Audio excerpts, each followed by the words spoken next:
I'm going to bring up. Okay, I'd like to make some comments. Sure. I'm going to urge the Commission to have more discussion in regards to this matter. And I know that we've all been lobbied, and I know that the sector plan has involved many meetings amongst many of you community leaders and many of the we call them the City Hall insiders. And I know that you've been treated to some one-on-one with a lot of the top brass from the department. And I can appreciate your strong feelings about this selection. I too want, as Victor said, I too want a thoughtful articulator, as Victor suggested that his committee, his final selection committee wanted. And I too want to make a sober decision, but I also want to make an informed decision because I think this matter is that important. I think that the public safety is paramount, and I think that accountability in government is paramount. And as I've sat here for the last 4 years, I've come to fear a mantra in government of a lack of accountability in certain instances. And I've come to abhor that mantra, and that mantra makes me think about leaving my position more times than I'd care to admit. I went through a struggle on accountability in regards to the building department, and we found millions and millions, tens of millions of dollars that were improperly spent. And I don't think that it was improperly spent because of theft or graft.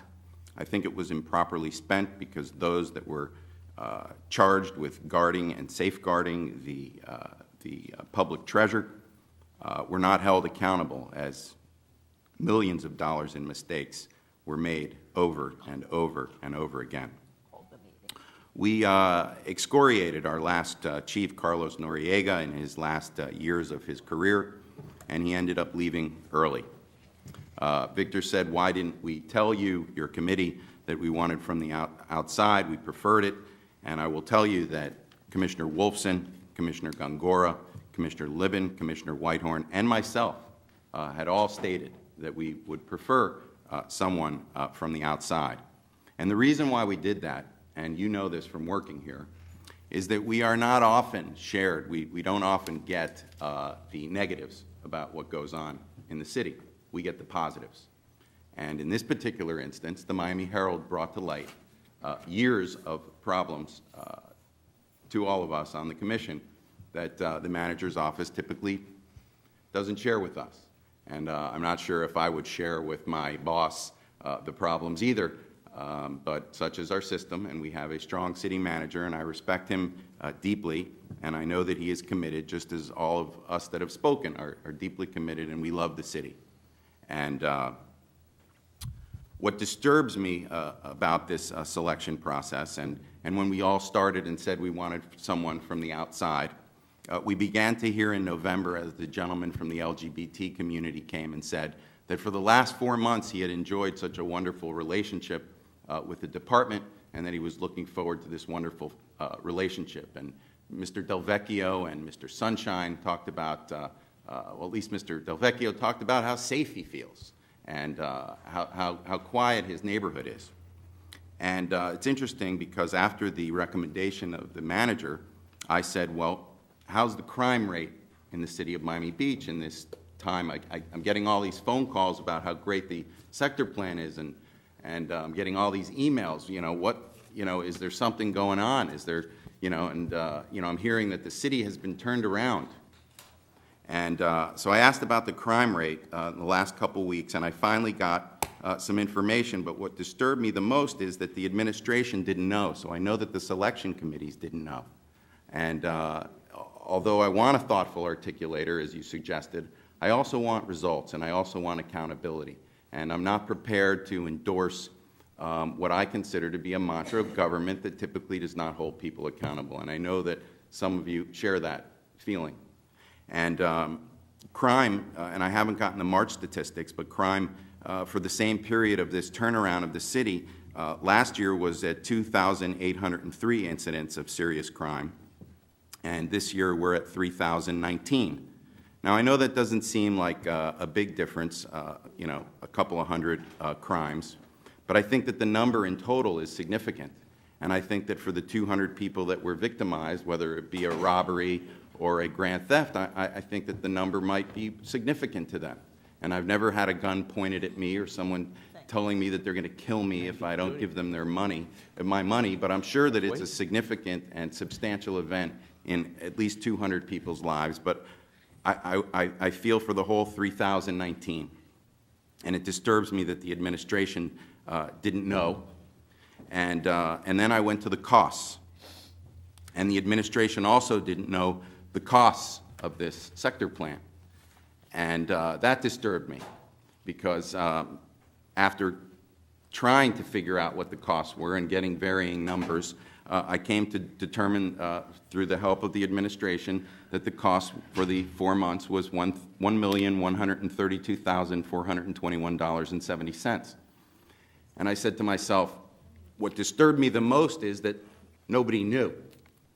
Well, certainly some people knew, the police department knew, but at these various meetings that occurred all around the city, where everyone was treated to the courtesy and relationship that they deserve to have with the police department, the crime statistics or the cost of this new plan that some people have argued turned the city around wasn't discussed.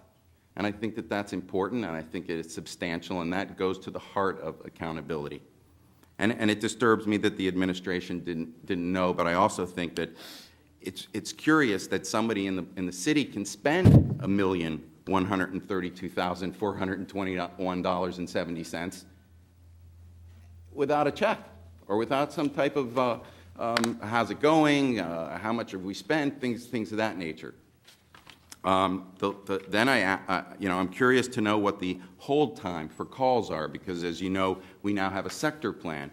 And what I've learned from my discussions with the police department is that when two sectors adjoin and there's a serious call in this sector, these officers are allowed to leave their sector to go help. But unless there's a serious call, and I don't know who will determine how serious it has to be, but unless it's a serious call within this sector, these people wait for police service. And I think that that's significant, and again, it drives to the heart of why I think that we should just at least discuss it, since all of these facts, which I believe are the most germane, in addition to having a thoughtful articulator, is that we have something where the rubber meets the road, and we have accountability. And I think when you have someone that the city manager in his wise selection brought him here to be, and I didn't want to do this here, and I'm not going to go into all of the details, because I think that it would warrant a discussion that perhaps we can have not on television, and in a more proper fashion, and in a more dignified fashion, as is owed to this gentleman, who has undoubtedly been a super quality gentleman throughout this entire process. I know that he's served with distinction in many capacities as a police officer, but I wonder what message we are sending to those. I know that Carlos left early, and so that concerns me to some degree. Then another component of what concerns me is that many have said to me, and you've said this to me, it's a lot different being a number two, and number two is not a number one. Well, if that's the case, then I think we ought to consider before and when we bring on Mark Overton, and I've supported bringing Chief Overton over here prior to the selection process starting, and I had advocated to the city manager that we bring Mark Overton here as our number two, because I know what great things he's done in Hialeah, and I've heard his reputation is beyond reproach. So I'd made that suggestion very early on. But if we're going to say that, and police departments are paramilitary organizations, and there is a delegation of authority. Now, certainly the captain of the ship, the chief, which was Carlos Noriega, bears the brunt of problems. What do we do so that the number two does not say in the future, I was here for 11 years, I was in charge of operations, however, I was the number two. I am a thoughtful articulator, however, we've got things that we need to discuss, at least in regards to the number 2. Because I don't want to stagnate the number 2. Maybe we shouldn't have a number 2. Maybe we should have 2 number 1s. But that's a discussion that I think that we have to have. I want to make the right decision, and I want to know how much I'm paying. I want to know how much I'm paying for these 2 new executives. I know that in a new administration, typically the higher-ups, the top brass, would lose their positions or could suffer losing their positions. And the message when you bring in a new chief typically is there's going to be a new change in the higher-ups. And those higher-ups all were at these various meetings and cocktail parties and so on and so forth. Not cocktail parties, I don't want to say that, even though it was I'm not involved in that. But at least in these charming sort of get-togethers, which I think we should consider at least. I think that Mr. Sunshine, and I'm going to regret I said this, made some very good points. And I encourage him to continue to share his points with us. When he talked about something about an outside firm, and I will tell you, Mr. Sunshine, that 6 years ago we engaged for, I think it was $100,000, an outside firm that made various suggestions, and we have, as I understand it, not implemented the majority of those suggestions.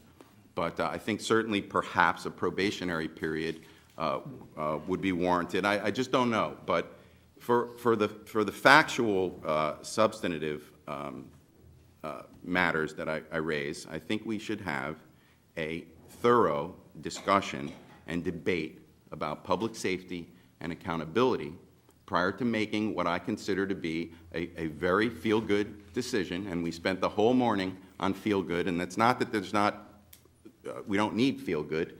You know, it makes us feel good.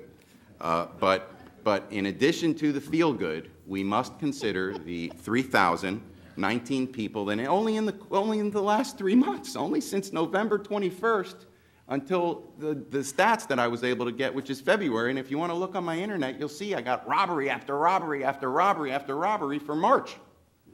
We had a gun battle in the city on Washington Avenue. We've had a police shooting on Washington Avenue. Collins was the gun battle. I got videos of people having sex to a crowd of 150 people for spring break last week. And so for those reasons, I would like to have a thoughtful, detailed discussion prior to making a decision which affects our 90,000 residents. Thank you. Thank you.